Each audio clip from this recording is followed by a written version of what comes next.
تعال الخص لك كل اللي حصل بين الشيخ محمد بن شمس الدين والشيخ وليد اسماعيل باختصار شديد. اولا الشيخ محمد بن شمس الدين وله مني كل الاحترام طبعا، بس هو بيطلع ينتقد في العلماء والمشايخ الكبار ويرد على الاشاعره في باب واحد بس، باب الاسماء والصفات. وطبعا انا لا اقلل من هذا الباب، لكن الباب ده ما يعرفوش عامه الناس، وقصد عن عامه الناس هي الفئه الكبيره من الشباب في الشعب اللي هم ما يعرفوش أسس دينهم أصلا. وطبعا الشيخ محمد بن شمس الدين عايز الشعب إلزامي إن هو يعرف باب الأسماء والصفات ويصف ربنا سبحانه وتعالى بما وصف به نفسه. وطبعا ده حلو ووحش في نفس الوقت.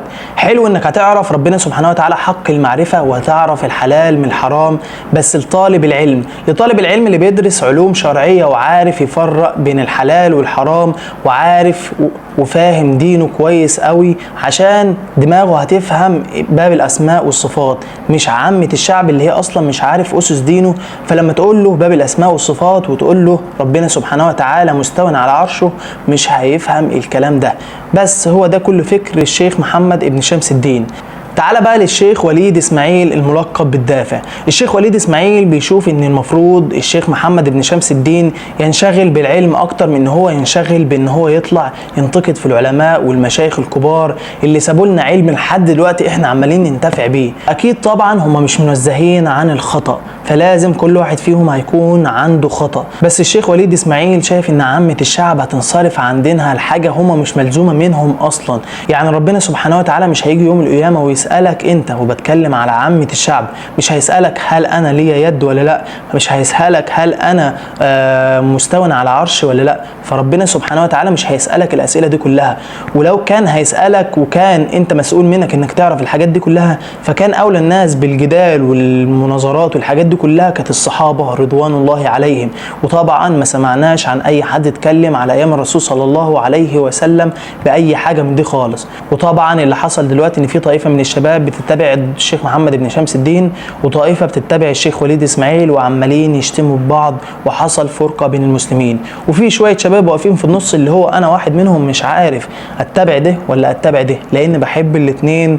وحصل فرقة بسبب مناظرة حصلت بين الاتنين، ومن رأيي الشخصي انا شايف ان الاتنين غلطانين بالظبط، لان ما كانش ينفع اصلا مناظرة تنعمل بين اتنين مسلمين سنيين متفقين في كل حاجة الا اختلاف بسيط.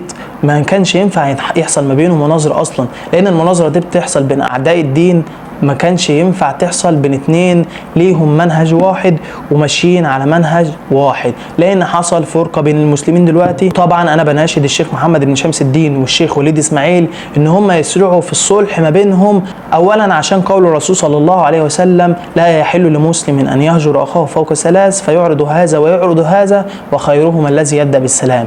ده اول حاجة عشان قول الرسول صلى الله عليه وسلم، وتاني حاجة عشان يلموا الفرقة اللي حصلت بين الشباب، لان الشباب عماله تشتم في بعضها وكده مش هينفع.